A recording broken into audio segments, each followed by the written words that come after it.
I feel the temperature rising. It is orange and blue today. Cecil Amy, Andrew Mason, Tuesday show. And a Tuesday show with a discussion, Mace, that you texted me, and I immediately loved the topic. What did you love about it, Cease? I love it because it's asking the question of what must improve first, Broncos offense or Broncos defense, which kind of lets us measure which one's further away from where they need it to be. I believe there is a clear-cut answer, but I don't know what your answer is, so we're going to talk about it today. I could have thrown special teams in as well, although you've got one of the MVPs of the team in Jeremy Crawshaw, the way he's performing right now, but as we saw on one of his punts, that he punted very well into the left corner. The coverage is leaving a lot to be desired so far this year. So, a lot of fingerprints were on Sunday's loss. Yes, they were. Oh, boy, oh, boy, oh, boy. Are you feeling better? I'm feeling better because of yesterday, listening to your part on the numbers for this team and Vance Joseph's defense. Interacting with our chat room, I thought was fun yesterday. It was more fun than the text line or even the chat during the post game, which was not great, Bob. People are fed up and they're 1-2 after 3 weeks. It's time for patience. It's time for breathing. Okay. Do you think some of the reason why people are the way they are is because you had the head coach coming out and saying this had the capability to be a Super Bowl team? I believe that's some of it, Mace, but what I believe is most of it is, and it says a lot about society, which is unfortunate. The people that didn't like Bo Nix take anything that he does and immediately jump on him and say, I heard he sucks. People were saying he's Paxton Lynch. People were saying, gosh. Even Mike Evans said, play Jarrett Stidham. Like, it's ridiculous. So that's stupid. And Evans liked Bo, so I'm not going to speak for Mike here, but I think there's people out there who's like, he's not the guy. He's the sixth quarterback. He's not the guy. Todd McShay said third rounder. And so now that Bo has some struggles, they're like, see, I told you that he sucks. And none of that is true. This is why I'm glad they don't have me on the radio anymore, because that's a freaking stupid take. I wouldn't want to be associated with that. That's moronic. That's idiotic. Yeah. Bo's going to be fine, everybody. Bo's got some troubles. Bo's got some learning to do, some improving to do. But yeah, and I put up a poll today on YouTube that asked, who's to blame? Is it VJ's defense? Is it Bo Nix and, the off-target throws? And have you given up on Bo was the third option. 14% said they'd given up. And I'm like, that's 14% too many. I mean, okay, he's off to a rough start this year. Okay, that's obvious. I mean, you go through the counting stats, you go through the more advanced stats. He's bottom tier so far this season. You can't get around that. He missed throws that he could have had, should have had on Sunday. I mean, I give J.K. Dobbins credit for standing up for his teammate in the locker room. He did what a good teammate should do when the question was asked of him about Bo Nix missing throws. But the flea flicker, you've got two guys that are behind Chargers defenders, Troy Franklin and Marvin Mims Jr. Take your pick. You got to hit one of them, and he didn't, and he overshot Marvin Mims Jr. Not by much, but he overshot him, and he overshot Marvin Mims Jr. again downfield later on in the game, down the seam, missing a potential touchdown. I mean, this is, he's got to hit those, and we see the footwork's still unsettled. He's doing some things well. I mean, he continues, he doesn't drift in the pocket. That's one thing that you'll go back to Trevor Siemian, the old Siemian drift. He doesn't do that. That's a positive. So there are things that you can build off of here that he can hopefully fix and get right. But, as you say, the truth isn't designed to make you feel good. The truth is he is not off to a good start to this season, and he's not played as well as he did last year. But the fact that he played as he did last year is what gives you continued hope. And as we've said, quarterback progress, it's not the straight incline. There are peaks and valleys along the way. Right now, you're in a valley. So how do you get back to one of the peaks? That's the question going forward. And our question today, Broncos offense or Broncos defense, what must improve first? What's the fastest? What has the largest distance to make up? And Mace, to me, I'm thinking that it's the Broncos offense that must improve first because I believe it has the least amount of problems. That's very interesting. So let's just take a look at some things here. I'm going to throw up some per possession data so far this season here. Let's start with this because I like this a little better than total offense, total defense, and we can go, there's DVOA as well, but this is a good place to start. So per possession basis on offense, okay? 23rd in net yards per possession, 27th in first downs per possession, 15th in points per possession. Adjusted points basically is you count every touchdown as 7 regardless of what happens on the PAT and count every field goal attempt as 3. So, in other words, you don't get bailed out defensively for a missed field goal on that. So, adjusted points 17th. And then series without a first down. That's 3 and outs plus if you have a turnover without gaining a first down. They're 21st in that. So, that they were doing much better in that cease until Sunday when they had 6 3 and outs in 11 possessions. That was the thing that really put this thing off kilter. And the first 3 drives, yes. 3 and outs. And this is another thing. You see the first downs per possession, 27th, okay? And this goes to the lack of consistency on the offensive side. So we see the explosives. Like we had the explosive pass to Cortland Sutton on the 4th down, and then you come out of halftime and you have the run by J.K. Dobbins. So you've got those, but you're not seeing the consistency. More than 1/3 of the Broncos' yards on Sunday came on those 2 plays. So you're getting the yardage, but you're not getting it on a consistent basis. Like you need to be able to, get jab, jab, jab, jab, jab instead of haymaker and then nothing, nothing, nothing. When you look at the Broncos in the course of that game, they had 20 points and 17 of them came basically in that 5 minutes, before and after halftime. Other than that, the Broncos offense was mostly ineffective. They had that drive in the 4th quarter and then they frittered it away with the penalties in goal to go. So that they had a chance to win, frankly, Cease, the reason why they had a chance to win despite the defense giving up 29 first downs. The Broncos have only given up more first downs than that 10 times in their history.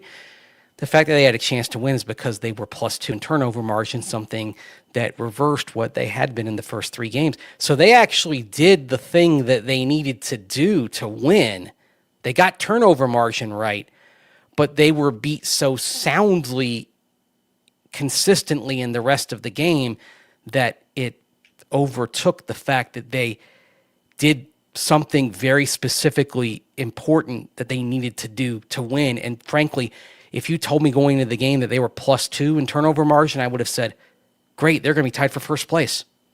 But it didn't work out that way because their offense was so inconsistent and they missed so many chances in this game. I believe it was our buddy Nick Kosmider who had the lip reading of Bo Nix on the sidelines where he said, I had so many chances today. Yes. And I like the fact he said, I. Mm-hmm. And one of the good things about this team is that everybody tends to look at, they don't point fingers out. They say, it's I. Like, what could I have done? Not, oh, this guy missed something. It's what could I have done? Quinn Miners was, focusing on himself, and he's in the position group that probably has the least culpability because they're sitting there and in multiple metrics, the O-line is number 1 in the league in pass pro. Pro Football Focus pass pro data, ESPN Analytics pass pro data. They're number 1 in the league, which is another thing to talk about with Bo Nix, is that he's getting better pass protection than anybody in football. Right. And our chat room is speaking about it. Now, Angel brings it up, and this is where we need to speak the truth because he says O-line's a major problem nobody's talking about. It's not a problem. It's not a problem. The Here's the O-line's not a thing. problem. Here's the thing, and I just, with all due respect to people who are saying this, are you watching all 32? The people who are grading the protection, they're watching all 32. I think what happens is when people watch one team, you focus on, oh, this guy got beat on this play. And that ends up sticking in your mind. O-linemen, I think, have a very thankless job in terms of how they're perceived by fan bases because people focus on when they hear of them. You don't hear about, you rarely hear about O-linemen doing a good job. You hear their number called when there's a penalty. Right. Or you'd like, oh, they got beat by this edge. They got beat for a sack. When they're doing their job well, you don't hear them as often. It's kind of a perception thing, which is why the analytics are so helpful. When you have people who are sitting there and they're watching all 32 O-linemen and they're grading and they're going through every rep and they're saying who won this. They're saying who won this rep. That's why I don't like the grades. I like the data where they say, okay, it's this tackle against this edge. Who won this rep? Who won this rep? Who won this rep? And then taking all that data and coming out with who's got the best pass per win rate. Like you've got McGlinchey and Garrett Bowles, for example, and they are both in the top, I believe they're both in the top 12 among offensive tackles in pass pro win rate. And they're a big part of why the Broncos as a whole on the offensive line are number one in pass pro win rate. You'd like to be better in run block win rate. The offensive line is 13th, but you're number one in one, and you're still top half in the league in the other. This is why I say most teams in the NFL would switch offensive lines with the Broncos today if they could. 10 times out of 10. Yes. And speaking of 10, aren't they a top 10 rushing unit? So even with run block win rate perhaps needing some work, was the number 9th I saw? Yeah. So it's like, okay, the running game is working. The reason why I say offense, Mace, to answer our question today is you could run a little bit more, and Bo's going to clean up that footwork and stuff. Those are fixable mistakes that are being made by the offense. Defensively, which we'll get to, I'm not sure how fixable those are with the current personnel. And here's the thing, and this is why I think I kind of agree with you. I wrote about this at denversports.com. This defense is struggling, and you're getting some really good individual performances right now. Craziness. Like a defense that is getting what it's getting from Zach Allen, what it's getting from Nick Benito, what it's getting from Talanoa Hufanga. Jonah Ellis coming. By the way, you've got about, I think you got 120 edges that have at least 25 pass rush snaps. All 4 of the Broncos' edges are in the top 25 in pressure rate. Okay. Of course they are. Yes. Right. So in other words, like they got 4 guys who are in the top, who are in the top basically 20% among edges in pressure rate. That tells you how good those 4 are at generating pressure. It tells you like they don't have a drop off in terms of generating pressure when they put Dondre Tillman and Jonah Ellis in the game. It's why it helps Coop and Nick Benito because you can keep them fresh. Like you see, there's no hesitation to put Ellis and Tillman out there in high leverage situations because they're good at what they do. Mm-hmm. And it's like, it does remind you of the Von Miller, DeMarcus Ware, Shaq Barrett, Shane Ray quartet. You're getting that. Zach Allen, per PFF data, is leading all interior defensive linemen in quarterback hit rate this year. Okay? You're generating pressure. And Talanoa Hufanga, you hate the penalties, but he is just all over the place. But unfortunately, Pat Surtain has not been the Pat Surtain of the DPOY level. Still good, but teams are there. There's the aura team. There's a little bit less aura around Surtain, like up from opposing quarterbacks. They're going at him. Right. Daniel Jones did. Justin Herbert did. Herbert, not as much. And eventually when they go at him, there's going to be a ball that goes in the other direction. It will happen. Maybe against Jake Browning. I was going to say exactly what I was going to say. Jake Browning, I could see it going the other way with Jake Browning. Yeah. But you have all these good defensive performances individually, and yet the collective is a mess. And on the other side, we'll get into just how the numbers have been a mess, especially in the last 2 weeks. But for now, we're going to hear from our friends over at Ramos Law. Today's episode of Orange and Blue Today is presented by Ramos Law, the official injury law firm partner of the Denver Broncos. Ramos Law was founded by Dr. Joseph Ramos, an attorney and ER doctor, to provide exceptional care to those injured in accidents. With a unique understanding of both medicine and law, the Ramos Law team is built to fight for you every step of the way. Experience the Ramos Law difference. Contact them today at ramoslaw.com. Okay, so over the course of the season, Cease, for the defense, we're going to go back to the per possession data here. Okay, first 3 weeks, it's not bad. You see, that's all top half of the league, right? Net yards per possession, 11th. First downs per possession, 15th. Points per possession, 10th. Adjusted points per possession, 7th. Series 3 and outs or series without a first down allowed, 15th in the league. Okay, that's okay, not bad. But they were basically first across the board in week 1 against the Titans, against a team with a rookie quarterback on the road in week 1. And as we discussed leading up to that week, that sort of situation specifically for a number 1 overall pick was a prescription for disaster, and indeed it was. Let's look at the last 2 weeks, shall we? Net yards per possession, dead last. First downs per possession, dead last. Points per possession, 21st. Adjusted points per possession, 21st. 3 and out / series without a first down, 29th. Just 1 every 7 series for the defense. Woof. Wow. Wow. And this is why I say the Broncos defense has more work to do than the offense does. They're further away.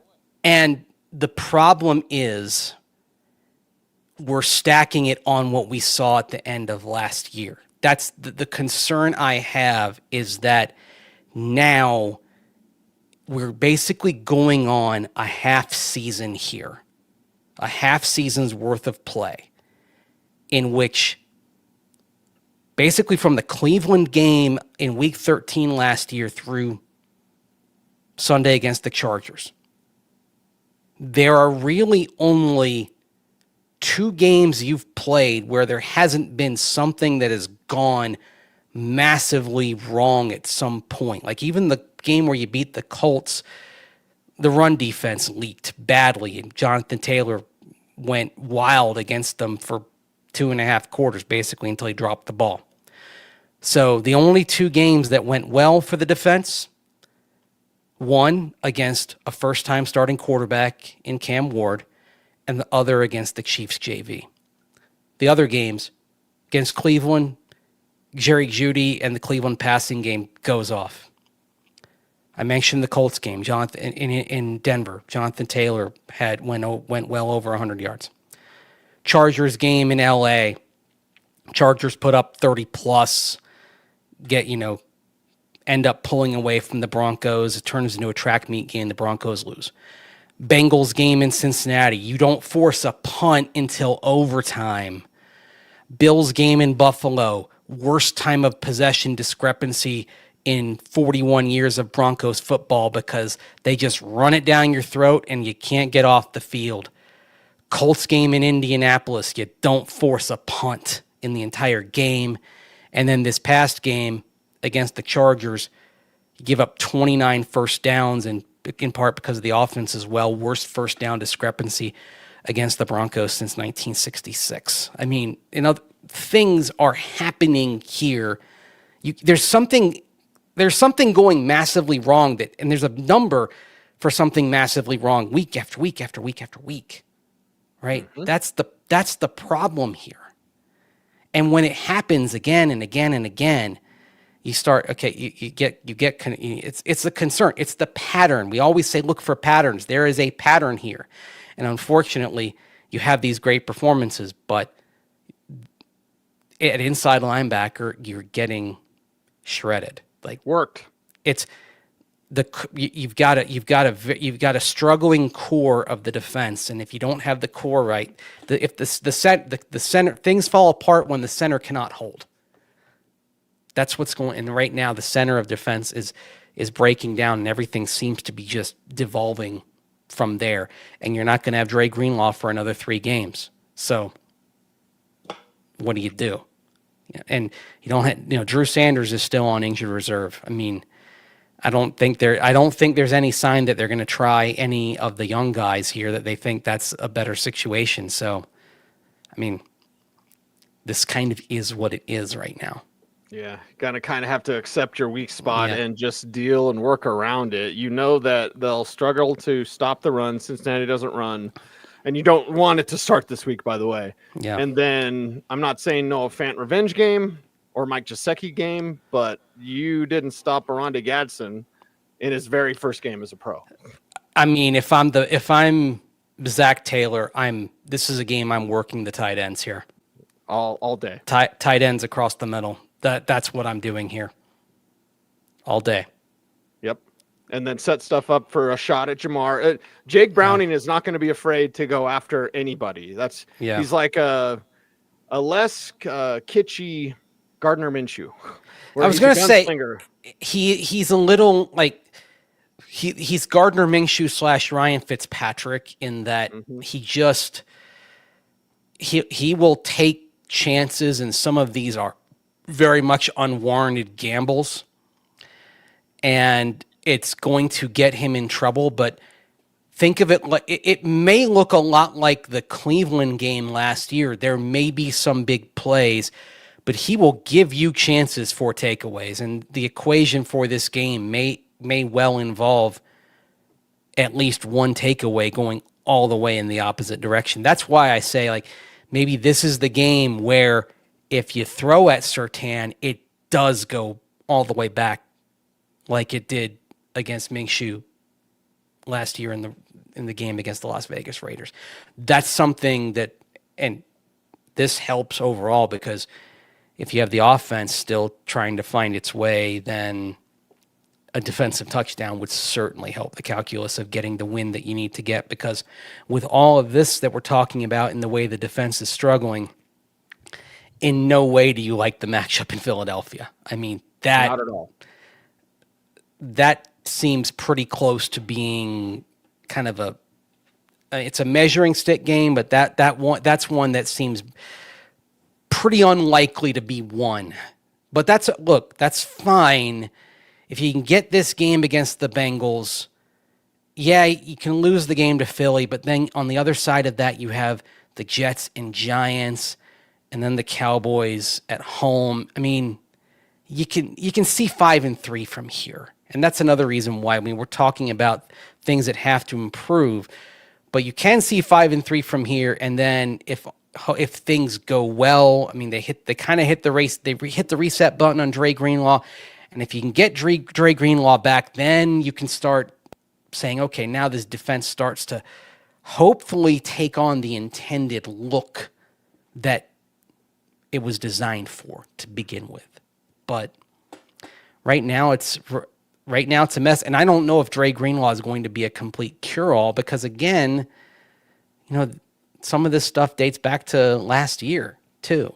When you were struggling inside linebacker, then that was part of the reason why you brought him in.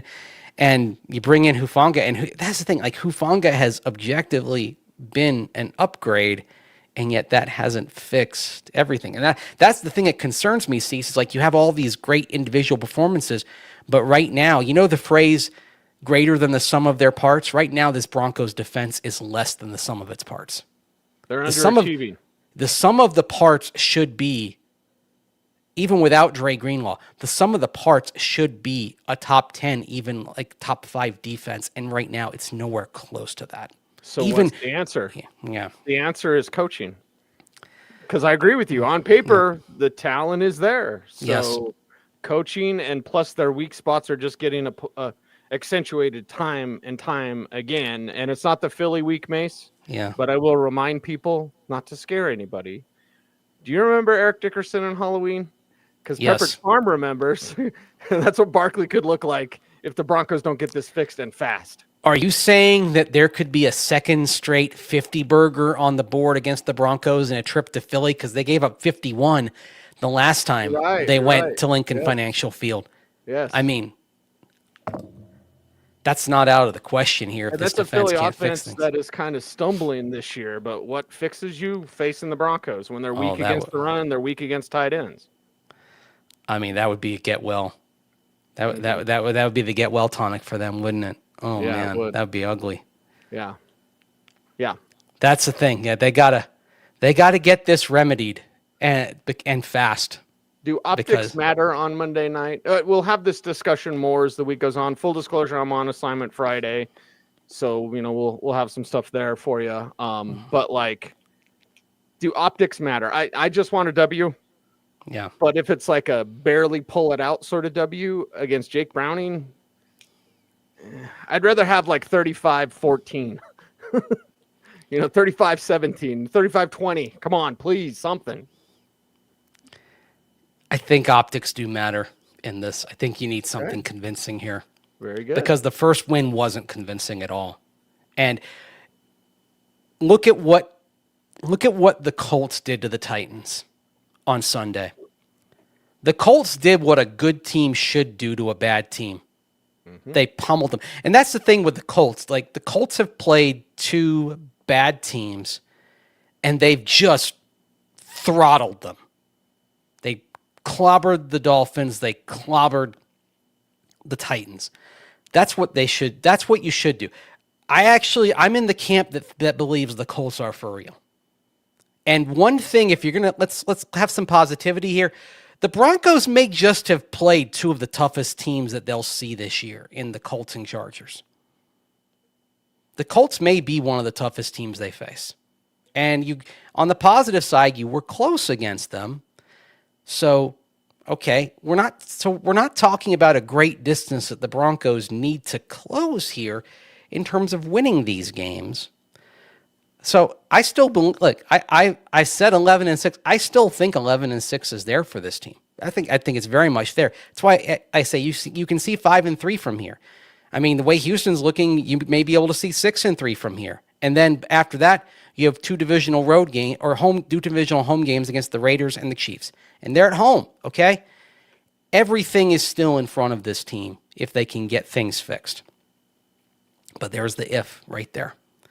The concern is that this D, it should not look like this. Even with the issues at inside linebacker, it shouldn't be just leaking yards like this. Absolutely not in the last couple of games. And again, the concern I have is that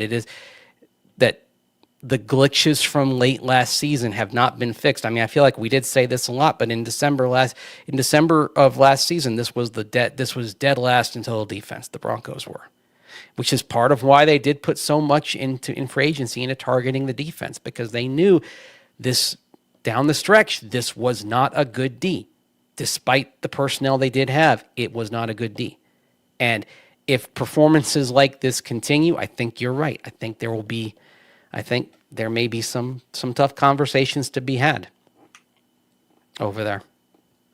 Well, we'll have some conversations on this show too about this team. I like what you say about 5-3, potentially 6-3. Yes, we can go back and forth on the Colts because the combined record of the team they beat is 1-6, and Broncos are the one with the 1. But we'll see. 1-8. Early 1-8 is something to watch out for and then improve. I was meditating this morning, Mace, as I meditate every morning. Yes. And I wrote down a couple of things. One I would like to share with you. Okay. Momentum is not a cause, it's an effect. Ooh. Okay. You don't wait around for momentum. So if they're 5-3, you know what they have? They have momentum. Yeah. So stay with it. You just lost 1-score games to two, arguably, of the best teams in the NFL. Yeah. So where are you? You know, that's why optics do matter against Cincinnati. You should beat them at a good clip, you know, not a blowout, but yeah, something pretty good. And then start to, you know, take your lumps against Philadelphia if you have to, but like, you're better than this. You're better than 1-2. 31-17 would be just fine on Monday night. I'll take that. A good, solid 2-score decisive win. You'd feel good about that. Normal service restored. And oh, by the way, avoiding that 1-3 start that in Sean Payton's history has always augured for losing seasons. He's never had a winning season when his team has started 1-3 or worse. All 5 of his losing seasons, his team started 1-3 or 0-4. When they were 2-2 or better, never had a losing season. That was in your numbers piece at denversports.com. We talked about it twice today. Yes, that's on Dover and Cecil. So there you go. You want a stat that underscores the importance of this game? There it is right there. And this, I think, is why he, on a subconscious level, this is part of why he talks about the race to get better so much, because he's never had a team that overcame a losing record in the first 4 games to have a winning season. So there you go. All right. What must improve first, offense or defense? Drop your comments in the comment section down below. It is Orange and Blue today. Mace, we are growing our YouTube channel, and we continue to lead the way here on OBT. We appreciate everyone out there for their love and support of this show. How can folks continue to help us here on YouTube? Like, comment, share, subscribe, hit that notification bell, so that you never ever miss vid. That's right. He is Andrew Mason. You follow him on all the socials at Mace Denver. I'm at C. Salami saying OBT's BFD. Thanks for watching. Stay tuned. And would you please stay frosty? For over 20 years, my family, like so many of you, has proudly been part of Broncos country. Every season, we feel the energy, passion, and commitment that defines this team. And now we are honored to be the official injury law firm partner of the Denver Broncos. Ramos Law.